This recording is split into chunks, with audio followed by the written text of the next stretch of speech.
ساعت 9 شب بود. دختری جوان آخرین پیامش رو برای مادرش فرستاده بود: مامان نگران نباش، رسیدم. فردا میرم برای مصاحبه کاری. پیام کوتاهی که قرار بود نشانه ای از اون باشه. صبح روز بعدش تلفنش خاموش شد.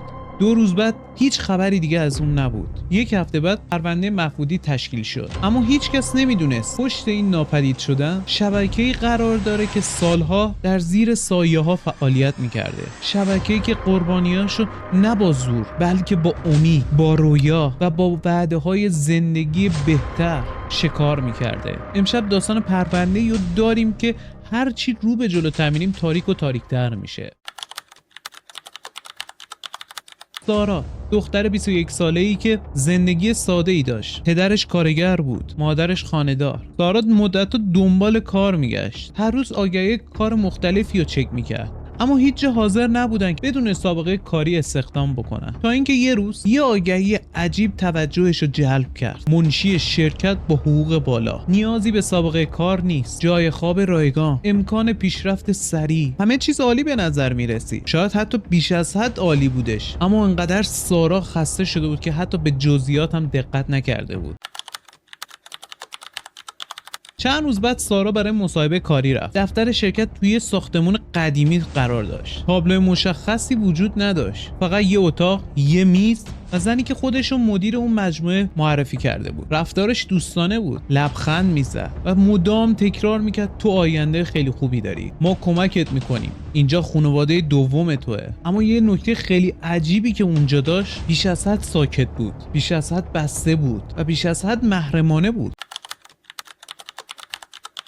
چند روز اول همه چیز عادی بودش، اما کم کم قوانین تغییر میکردن و طرحهای جدیدی رو میآوردن وسط. نباید زیاد با خانواده‌ات تماس بگیری، نباید آدرس زندگیشو به کسی میداد، نباید در مورد کارش با کسی صحبت میکرد و همین چیزا بود که سارا رو متعجب کرده بود. اما هنوز نمیدونست که توی چه موقعیتی قرار گرفته. اون فقط فکر میکرد که این قوانین سختگیرانه یه شرکته، اما غافل از این که داشت آروم آروم از دنیای قبلی خودش جدا میشد. یه شب یکی از دخترای اونجا به سارا گفته بود که اگه فرصت داشتی فرار کن. سارا شوکه شد، پرسید چرا، اما دخترک هیچی بهش نگفت، فقط اشک تو چشاش جمع شده بود. همون شب بود که سارا اولین بار ترس رو احساس کرد، همون ترسی که دیگه هیچ وقت رهاش نکرد.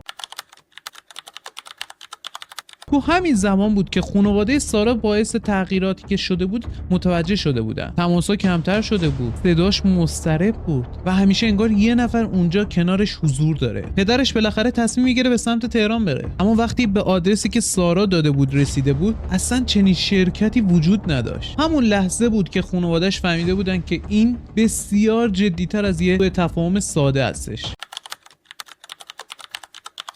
سریعا پدر خانواده شکایتی رو ثبت میکنه. پلیس سریعا تحقیقات رو شروع میکنه. کارگاه‌ها تماس‌های تلفنی رو بررسی میکنن. ردیابی‌های شماره تلفن سریعا شروع به کار میکنن و خیلی زود مشخص شد که سارا اولین قربانی این مجموعه نیستش. دخترایی به همین مشکل، همین سبک و همین مدل بودن که ناپدید شده بودن. بعضیاشون پیدا شده بودن و بعضیاشون ناپدید. هرچی تحقیقات جلوتر و جلوتر میرفت، تصاویر بزرگتری شکل میگرفت. گروهی سازمان یافته، افرادی با نقش‌های مختلف، جذب قربانی، جابجایی و پنهان کردن رد پاشون و سوء استفاده از شرایط دشوار افراد. این دیگه یه جرم ساده نبود، یه شبکه کامل بود. پلیس برای نفوذ به شبکه برنامه‌ریزی کاملی کرد. یکی از مأمورین با هویت جعلی وارد این مجموعه شد. اون دقیقاً همون مسیری که قربانیان رفتن رو به جلو رفت. همون وعده‌های الکی، همون افراد مشخص رو دوباره ملاقات کرد و آروم آروم اطلاعات حیاتی رو جمع‌آوری کردن. اما کوچکترین اشتباه میتونست جون اون مأمورم به خطر بندازه. حتی بعد از هفته‌ها مراقبت، لحظه حمله فرا رسیده بود. بارون شدیدی می اومد. خیابونا کلاً تقریباً خالی شده بود. چند تا تیم همزمان وارد عمل شدن. درهای ساختمون سریعاً شکسته شدن. جیغ و فریادهای دخترها بلند شده بود و در عرض چند دقیقه همه چیز تغییر کرد. افرادی بازداشت شدن، اسنادی کشف شد و چند تا از قربانیان نجات پیدا کردن.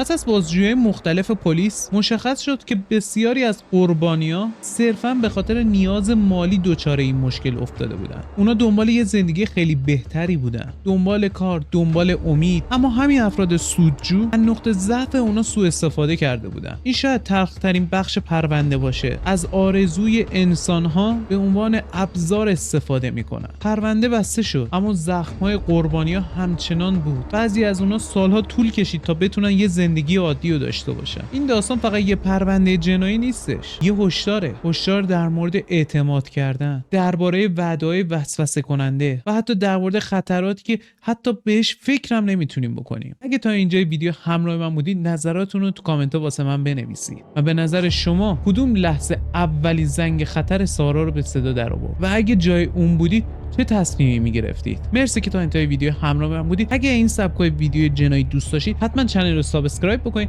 و منو به دوستاتون معرفی بکنید.